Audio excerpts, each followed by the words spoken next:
உயிரை கொடுத்து வேலை செய்கிறேன்னா ஒரே தொழில் சண்டை தொழில் தான். உயிரை கொடுத்து வேலை வேறு எதுவுமே கிடையாது. சண்டை கரணம் தப்புனா மரணம் தான். கரணம் தப்பிட்டா மரணம் தான். வரும்போது கார் ஜம்ப் பண்ணும், கார் அங்கே போய் லேண்ட் ஆகி போயிடும், இவர் திருப்பி அப்படி தான் நினச்சிருக்கேன். அந்த மாதிரி தான் இருக்கும். அதில் வந்து பைப் எதுவும் இல்லாதனால அவருக்கு வந்து அட்டி இந்த ஸ்டீரிங் வந்து இதில் அடிச்சிருக்கு. மார்பிள் அடித்த உடனே அப்படியே நின்று போச்சு, ஆட்டு நின்று போச்சு. ஒன்றுமே உணர்வு இல்லாமல் அநேகமாக ஸ்பாட்டு டெத்து. ஆனால் ஒரு சில பேர் வந்து ஹார்ட் அட்டாக் வந்துருச்சு அப்படின்ற மாதிரிலாம் வந்து சொல்லிட்டு இருக்காங்க. அப்படிலாம் இல்லை சார், சாதாரணமாக அந்த தம்பி பண்ணுறது தானே. அந்த ஸ்டீரிங் உடஞ்சிருக்கு ஐயா, அப்போ என்ன வேகமாக அடிச்சிருக்கு. இப்போ ரவின்னு ஒருத்தர் இருந்தார், நாளை உணர்வு நாளின் படம், கேப்டன் விஜயகாந்த் சார் ஹீரோ. அவருக்கு டூ போட்டு பண்ணும்போது அவர் வந்து ஜிம்னாஸ்டிக்கில் இந்தியாவில் நம்பர் 1. அவர் வந்து ஒரு சம்மர் சால்ட் அடிக்கும், அது ஈஸியாக அடிக்கிறது, அது கழுத்து வந்து ஸ்பாட் அவுட். நான் ஒரு 2000 படம் மாஸ்டராக பண்ணியிருக்கேன். நான் வந்து ஒருத்தர் கூட நான் அடிப்படப்படலை. எல்லாத்துக்குமே விஜயே வந்து பகவதியில் ஜம்ப் பண்ணார், பைக் ஜம்ப் பண்ண வச்சேன். சின்னதாக அவர் வச்சு ஜம்ப் பண்ணுங்க சார், தைரியம் வாங்க, ஒன்றும் ஆகாதுன்னு சொல்லி அவர் ஜம்ப் பண்ண வச்சேன். ஏன்னா நமக்கு தெரியும் அந்த இடத்துல ஒன்றும் ஆகாதுன்னு. வேர்வை சிந்து இல்லை, ரத்தம் சிந்தி வேலை செஞ்சு நாங்கள் தான். ஆனால் அதுக்கான சம்பளம் கம்மி தான். இன்றைக்கி ஒரு 200 கோடி வாங்குறாரு ஹீரோ, 150 கோடி வாங்குறாருன்னு பெருமையாக சொல்கிறாங்க. ஆனால் நாங்கள் அப்படி சொல்ல முடியல. அரசாங்கம் அவங்க கிட்ட இருந்து என்ன உதவிகள் உங்களுக்கு ஏதாவது கிடைக்குதா? இல்லை கிடைக்கணும், எதுவும் கிடைக்கணும், கிடைக்கல, கிடைக்கும், எங்களுக்கு ஒன்றுமே கிடைக்கும்.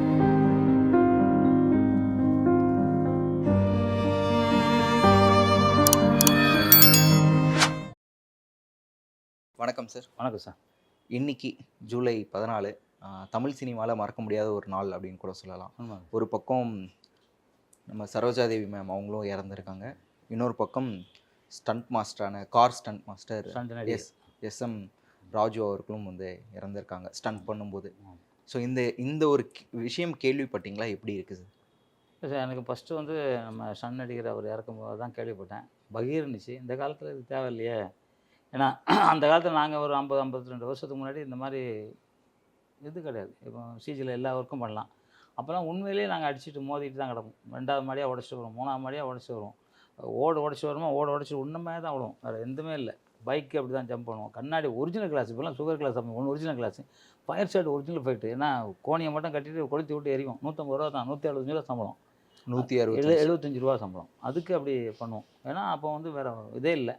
சினிமா வளர்ந்தது மட்டும் இல்லாமல் அறிவு வளர்ந்து இன்றைக்கி வந்து சிஜிங்கிற ஒரு ஒர்க்கு பண்ணி ஹெலிகாப்டரை அப்படி கையில் பிடிச்சி ஓட்டலாம், தூக்கி அடிக்கலாம். குரங்கு அடிக்குது, குரங்கு நல்லா தமிழ் பேசுது, நல்லா இங்கிலீஷ் பேசுது, எல்லாமே பேசுது, பூனை பேசுது, சிங்கம் பேசுது, எல்லாம் பேசுகிற அளவுக்கு இன்றைக்கி எல்லாமே வளர்ந்துச்சு. அது இப்போ இந்த டைமில் இந்த அடிங்கிறது ஒரு பெரிய கஷ்டமானதாக இருக்குது, மனசுக்கு ரொம்ப கஷ்டமாக இருக்குது. சார், நான் உங்களுக்கு அந்த கார் ஸ்டண்ட் நடந்தது இல்லையா, அந்த ஆக்சிடென்ட் நடந்த வீடியோ மட்டும் காட்டணும்னு நினைக்கிறேன். அதை பார்க்கும்போது எங்கே என்ன தப்பு நடந்தது, எதனால் இப்படி, இல்லை அவங்க பிளான் பண்ணது வேறையா, அது என்னன்னு மட்டும் கொஞ்சம் எக்ஸ்பிளைன் பண்ணுங்கள் சார் பார்த்துட்டு. ஓகே.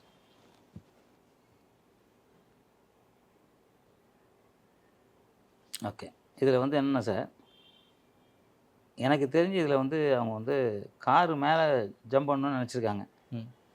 ஆனால் காரு ஏதோ கொஞ்சம் கிராஸ் ஆகி ட்விஸ்ட் ஆகிருக்கு. காரு இப்படி ட்விஸ்ட் ஆகிடுச்சு. ஜம்ப்பு பண்ண வச்சுருப்பாங்கன்னு நினைக்கிறேன், இது ட்விஸ்ட் ஆகிருக்கு. 2வது இதில் என்னென்னா, அது உள்ளே நாங்கள் வந்து எப்பவும் அந்த இது வைப்போம், கம்பி ராடு இல்லை. இப்போ நான் ஓட்டுறேன்னா என்னை சுற்றி மேலே கீழே எல்லாமே ராடு வச்சுருவோம். ராடு வச்சு பற்ற வச்சுருவோம். அது ஒரு 10 நாள் வேலை இருக்கும். அது வந்து என்ன பண்ணோன்னா, நீங்கள் எந்த பக்கம் விழுந்தாலும் ஓட்டுறவங்களுக்கு ஒன்றும் ஆகாது. அது மணல் மூட்டைலாம் அடுக்கி வச்சுருப்போம் நிறையா, எதுனா ஆயிடக்கூடாது, கீழே விழுந்தால் எதுனா ஆயிடக்கூடாது. அது மாதிரி பெட்ரோலுக்கு இவ்வளோ டைம் தான் வச்சுருப்போம். இப்போ இந்த இடத்துக்கு எவ்வளோ தேவைப்படுமோ அவ்வளோ தான் வச்சுருப்போம். இன்னும் கொஞ்சம் ஜாஸ்தி இருக்கும், அவ்வளோதான். 100 மில்ல 100 மில்ல அப்படி தான் வச்சுருப்போம். அங்கேருந்து வர்றதுக்கு கணக்கு பண்ணுவோம், எவ்வளோ வருது, அந்த மாதிரி பக்கா பிளான் பண்ணி அதை வந்து நாங்கள் எடுப்போம். பார்த்துங்க, அந்த காலத்தில் அப்படி தான் நாங்கள் எடுக்கிறது. இந்த காலம் இப்போ வந்து லேட்டஸ்ட்டாக வந்து சிஜிங்கிற ஒர்க் இருக்குது. அதனால் என்ன வேணாலும் பண்ணிக்கலாம், எது வேணாலும் பண்ணிக்கலாம், ஆட்களே தேவையில்லை எனக்கு தெரிஞ்சு. இந்த இடத்துல ஏன் அந்த இடத்துல அவ்வளோ ஆளை வச்சாங்க? 2வது வந்து அந்த பைப் பற்றைக்கல. இப்போ நீங்கள் காமிச்சிங்களா, அதில் நம்ம பார்க்கும்போது அந்த பைப்பு பற்றைக்கல. நீங்கள் சொல்கிற அந்த ராடு 4 வரலாது. ஏன்னா அந்த பையன் அப்படியே சரிஞ்சு கிடக்கான், ஒன்றுமே உணர்வு இல்லாமல். அநேகமாக ஸ்பாட்டு டெத்துது. அதில் வந்து பைப் எதுவும் இல்லாதனால அவருக்கு வந்து இந்த ஸ்டீரிங் வந்து இதில் அடிச்சிருக்கு, மார்பிள் அடித்த உடனே அப்படியே நின்று போச்சு, ஆட்டு நின்று போச்சு. அது ஏன்னா விழுந்த வேகத்தில் வந்து அவர் அன்பேலன்ஸ் ஆகிருப்பார், ஏதோ ஒன்று ஆகிருக்கும். அதனால அடி அப்படின்னா.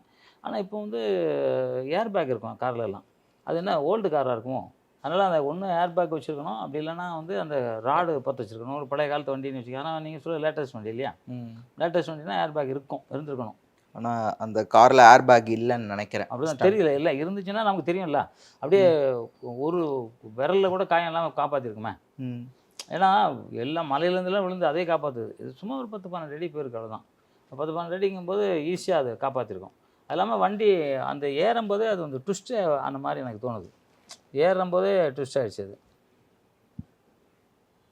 அந்த இல்லை ஒன் சைடு தான் ஏறுது. ஒன் சைடு தான் ஒரு ட்விஸ்ட் பண்ணுறதுக்காக அப்படி செய்யணும் வச்சுருக்காங்களான்னு தெரியல. கார் அப்படி ட்விஸ்ட் பண்ணி லேண்ட் பண்ணுற மாதிரி வச்சுருக்காங்களான்னு தெரியல. ஆனால் ஒன் சைடில் தான் ஏறி இருக்குது.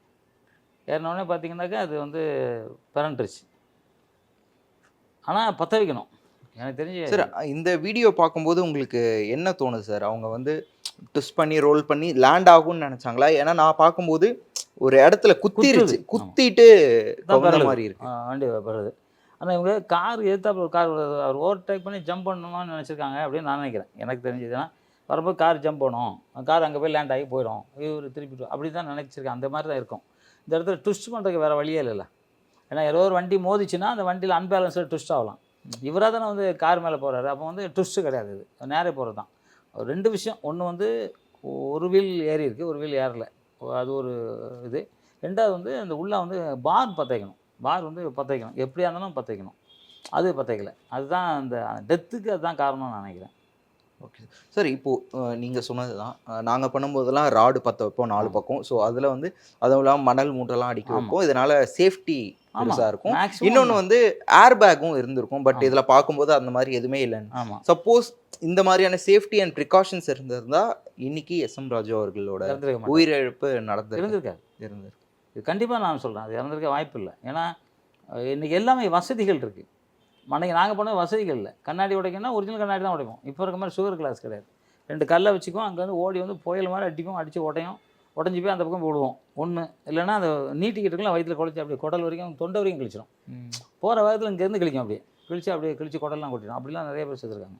அதுக்கப்புறம் தான் அதை வயிற்றுக்கு ஒரு பேடு வச்சு போக ஆரம்பிச்சு, பேடையும் கிழிச்சு உள்ளே போயிருக்கு. ஏன்னா கண்ணாடி இல்லையா, அது அப்படி இருக்கும். அதுக்கப்புறம் சுகர் கிளாஸ் வந்துச்சு. அது வந்து ஒரு மார்க் வச்சுருப்போம். அந்த மார்க்கில் வந்து இப்போ புல்லட் வச்சு அடிப்போம். புல்லட் கரெக்டாக ஆக்ஷனில் தொடுற வரம்பு அடிப்பாங்க, அடிச்சோடனே டைப் பண்ணுவாங்க, அது ஒன்றுமே தெரியாது. இல்லைன்னா பக்கத்துலாம் சுற்றியில் வச்சு அடிப்போம். ஸோ அதெல்லாம் வந்து சுகர் கிளாஸ் வந்து ஆபத்து கிடையாது. ஆனால் இந்த இது உண்மையான கிளாஸ் வந்து பெரிய ஆபத்தான இடம். ஸோ அந்த மாதிரி இருக்கும். இது மாதிரி பைக்கு ஜம்பு, கார் ஜம்பு, மாடு பிடிக்கிறது, குதிரையை பிடிக்கிறது, யானையை பிடிக்கிறது, பாம்பை பிடிக்கிறது, எல்லாமே பெரிய ஆபத்தான இதை தான் இருக்கும். சண்டை கரணம் தப்புனா மரணம் தான், கரணம் தப்பிட்டா மரணம் தான். அதான் ரொம்ப உஷாராக இருக்கணும். இந்த இடத்துல ரொம்ப உஷாராக இருந்திருக்கணும்னு தெரியுது. இன்றைக்கி அந்த தம்பி இறந்தது அந்த அவங்க பையனுக்கு தன்னோட அப்பா இல்லை, அவங்க மனைவிக்கு இப்போ வீட்டுக்காரர் இல்லை. எவ்வளோ கொடுமையான விஷயம் பாருங்கள்.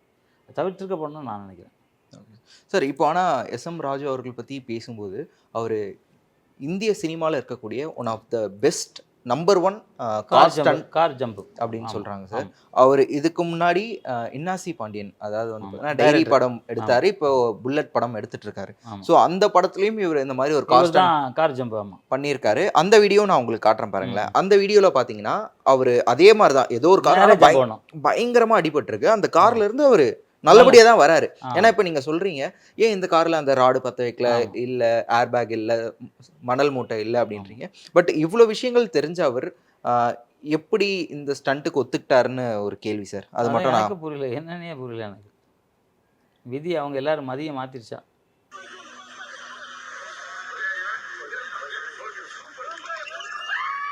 வெளியே இறங்கி வராரு. இது மாதிரி தான் எல்லாம் வரும். ஆனால் அது கார் ஜம்பு பரண்டு தான் இருக்கும். காரு இல்லை கரெக்டாக இருக்குது.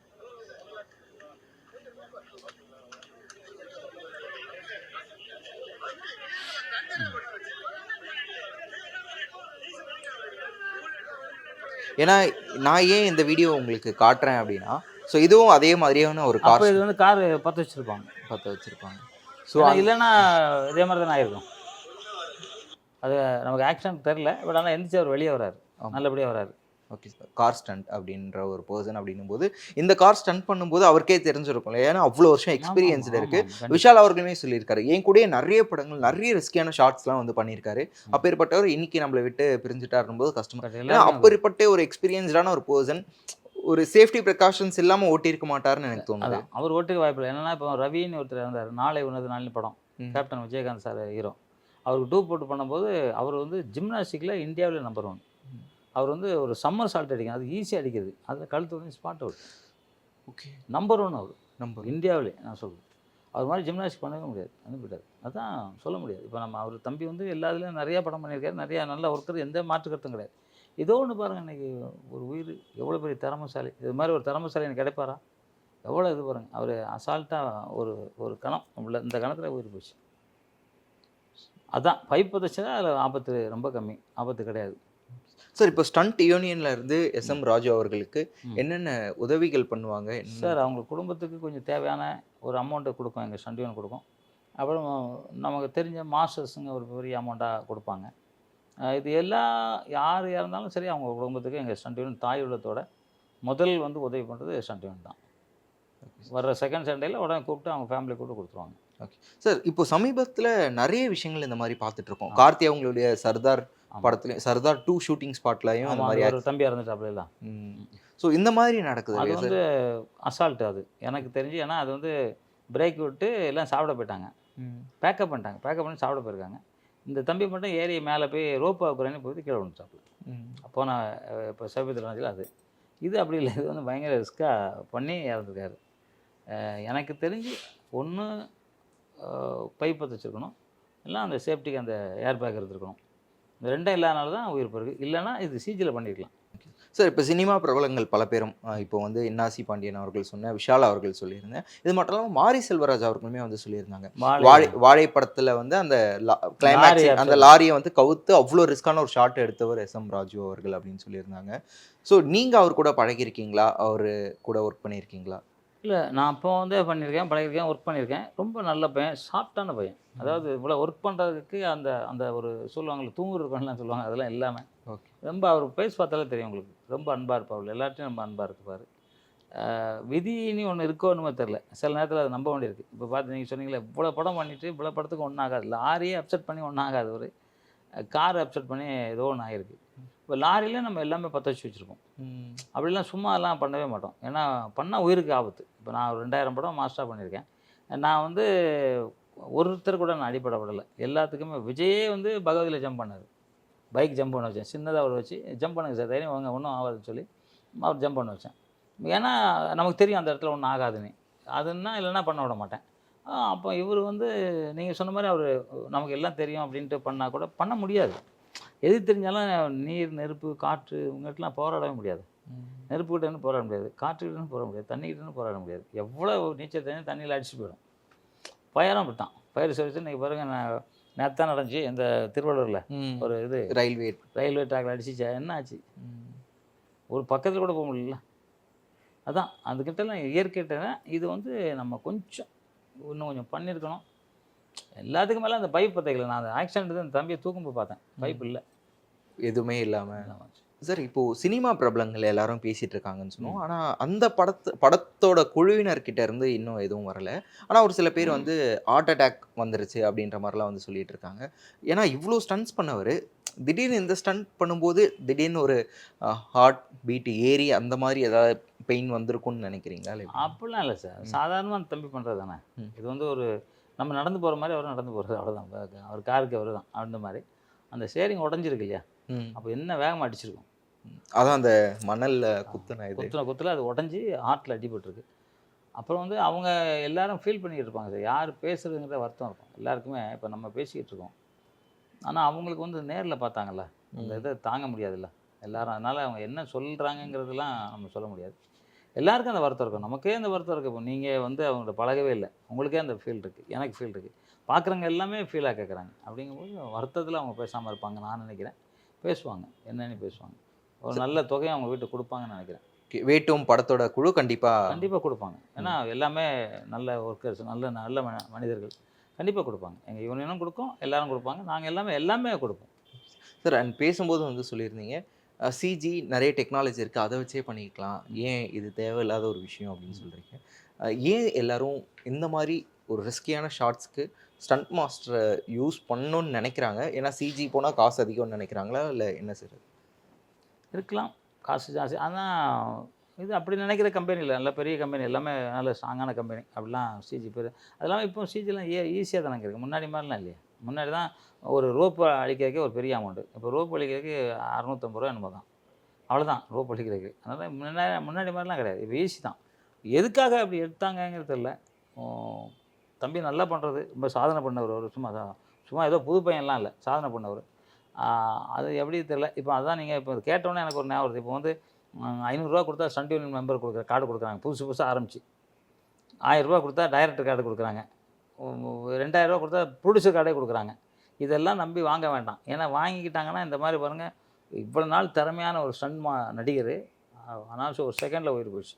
அப்போ ஒன்றுமே தெரியாமல் நீங்கள் சன் டிவி தனியாக ஆரம்பிக்கிறாங்க, கேள்விப்பட்டிருப்பீங்க நீங்கள். எல்லாம் ஆரம்பித்தாங்கன்னா என்ன ஆகும்னு பாருங்கள். அதனால் அதெல்லாம் நீங்கள் இந்த பார்க்குற நேயர்கள் வந்தால் நம்ம அதுக்கு சரியான ஒரு பயிற்சி உள்ள இடத்துல போய் சேர்ந்தால் தான் நம்ம எதுவும் பண்ண முடியும். பயிற்சி இல்லாமல் எங்கன்னா போனால் கஷ்டம்தான். இப்போ சந்திரமண்டலம் போகணும்னு நினைக்கிறோன்னா அதுக்கான பயிற்சி பண்ணால் அந்த ராக்கெட்டை அதில் போனால் தான் போக முடியும். சும்மா ஹெலிகாப்டரில் இறங்கி போக முடியாது இல்லையா? அந்த மாதிரி எல்லாம் போயிடக்கூடாது மக்கள். நிறைய பேர் எனக்கே நிறைய விஷயங்கள் வருது. இடையில இப்போ ஆங்காங்கே ப்ரொடியூசர் சங்கம் ஆரம்பிச்சிருக்காங்க. அவங்கவுங்க டைரக்டர், அவங்க சன் டிவி, அவங்க டான்ஸ் மாஸ்டர். ஒருத்தர் வந்து எனக்கு முந்தாள் வந்து நான் ஒரு வாரத்துக்கு முன்னாடி கம்ப்ளைண்ட் சொல்கிறாரு. சார் நான் படம் ஒரு 30 நாள் எடுத்துட்டேன், அந்த கேமராமேனு எல்லாத்தையும் தூக்கிட்டு போயிட்டார். எங்கேயா ஆட்டுறதுனா ஏதோ ஒரு புதுசாக சேர்ந்துருக்காரு. புதுசாக சேர்ந்தா எங்கே போய் கேட்பீங்க? அவன் எங்கே இருக்கான் யாருக்கும் ஒன்றுமே தெரியாது. அவன் எடுத்துகிட்டு போயிட்டான். 30 நாள் எடுத்து ஷூட்டிங் அவன் கொண்டு போயிட்டான். அவன் எங்கேயே வச்சு அவன் ஒரு அந்த படத்தை ஃபுல் பண்ணி அவன் ரிலீஸ் பண்ணாலும் பண்ணுவான், அவ்வளோதான். இது பெப்சிலாம் அது முடியாதுல்ல. பெப்சியில் வந்து எல்லாமே வச்சுருப்போம், யார் என்னெல்லாம் வச்சுருப்போம், எங்கேயும் தப்பிச்சு போக முடியாது. இப்போ போயிட்டான் அந்த ஆளுக்கு கொண்டு எனக்கு லெட்டர் குடியா அப்படின்னேன். இல்லைண்ணே அது அந்த இதில் இருக்கேனே நான் அப்படின்னா, வேற ஒரு சங்கத்தில் இவனே இருக்கான், அப்போ நம்ம ஒன்றும் பண்ண முடியாது அப்படின்னு சொல்லி அனுப்பிச்சேன். அந்த மாதிரி இருக்குது. அதனால் எந்த யூனியன் சேர்ந்தாலும் அது தகுதியானதாக பார்க்கணும். இப்போ வந்து போலீஸ் ஸ்டேஷன் எங்கே கர்நாடகா, கேரளா, ஆந்திரா ஏதோ ஒரு நாட்டில் போலீஸ் ஸ்டேஷன் டூப்ளிகேட் வச்சுருந்தாங்க, கோர்ட்டு டூப்ளிகேட் வச்சுருந்தாங்க. பார்த்தீங்களா? கேள்விப்பட்டீங்களா? கேள்விப்பட்டிருக்கேன். கோர்ட்டு டூப்ளிகேட் அடிச்சு பேங்க் டூப்ளிகேட் சார், அதான் ரன் ஆகிருக்கு. கிட்டத்தட்ட பல வருஷம் பேங்க் ரன் ஆகிருக்கு. அப்போ பாருங்கள் எவ்வளோ ஏமாத்துறவங்க இருக்காங்க. அதனால் மக்கள் தான் நம்ம உஷாராக இருக்கணும். இப்போ வந்து கலிகாலம், அதனால் நம்ம உஷாராக இருக்க வேண்டியது விஷயம். இந்த மாதிரி சண்டைலாம் உயிர் போகிற விஷயம். அதுக்காக வந்து எவ்வளோ பெரிய ஆள் ரவி, அவர் இறந்து போயிட்டார் பாருங்கள். பெரிய பெரிய கார் ஜம்பர் இறந்துருக்காரு. நிறைய இன்னொருத்தர் காலே அவருக்கு உடஞ்சி போய் இடுப்பு கீழே ஒன்றுமே உணர்வு இல்லாமல் 3 மாதம் ஹாஸ்பிட்டலில் இறந்தார். இந்த மாதிரி ஆக்சிடென்ட் பண்ணதான் ஒரு ஷார்ட் பண்ணும்போது தான்.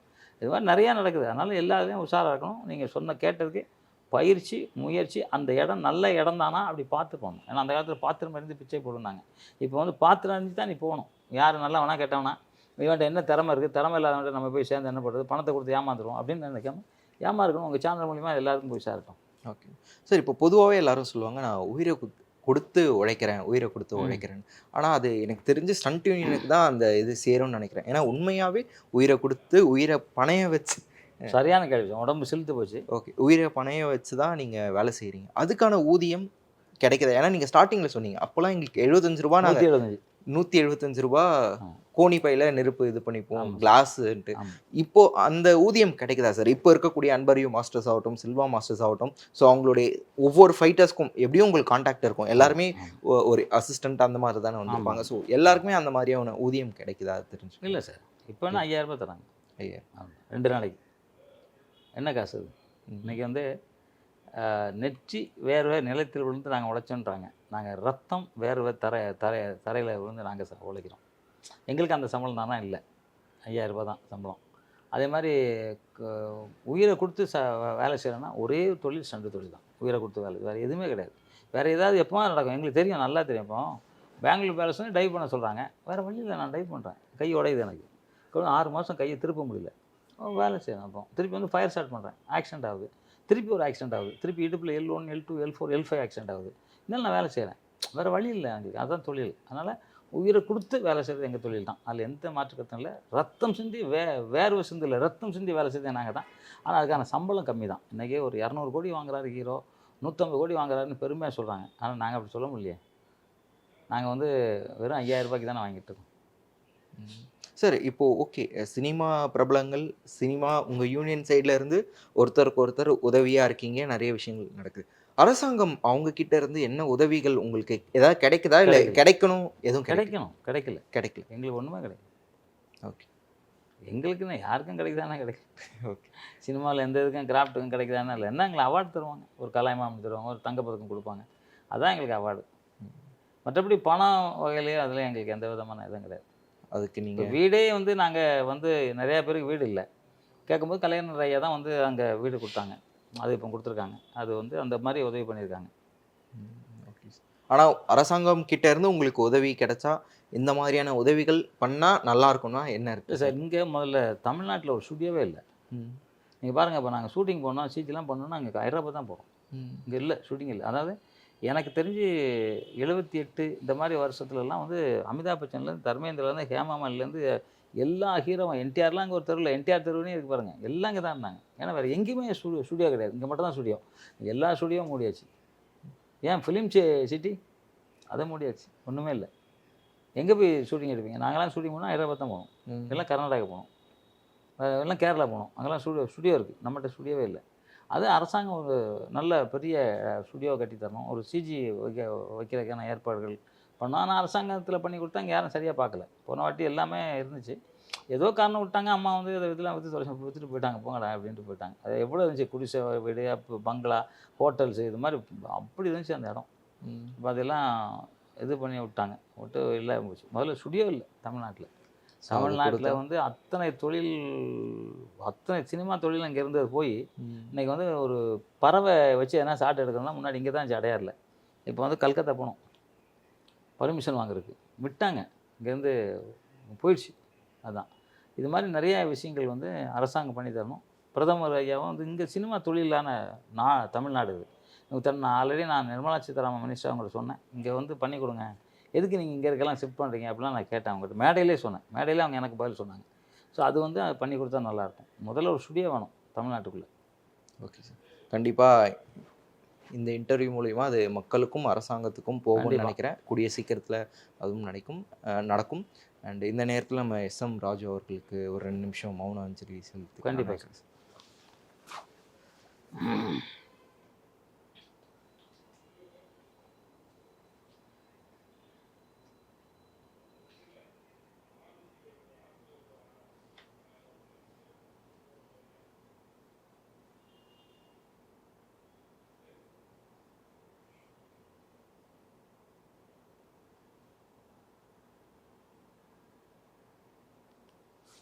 நன்றி சார், நேரத்துக்கு ரொம்ப நன்றி. ரொம்ப சந்தோஷம் சார்.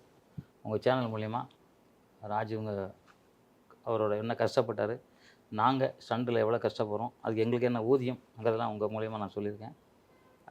இது மட்டும் இல்லாமல் நீங்கள் அரசாங்கத்துக்கு வந்து என்ன வேணும்னு கேட்டிங்க, அதையும் உங்கள் சேனல் மூலிமா சொல்கிறேன். நிச்சயமாக அதுவும் வந்து அரசு கதவை தட்டி எங்கள் திரைத்துறைக்கு வந்து இன்னொரு நல்ல இதை பண்ணணும். படம் ரிலீஸ் பண்ண முடியாமல் நிறைய தயாரிப்பாளர்கள் படத்தை எடுத்துகிட்டு படத்தை விற்க முடியாமல் கஷ்டப்படுறாங்க. பல கோடி போட்டு கிட்டத்தட்ட இன்றைக்கி வந்து பார்த்திங்கன்னா ஒரு 500 படத்துக்கு மேலே நிற்கிது, படம் ரிலீஸ் பண்ண முடியாமலே.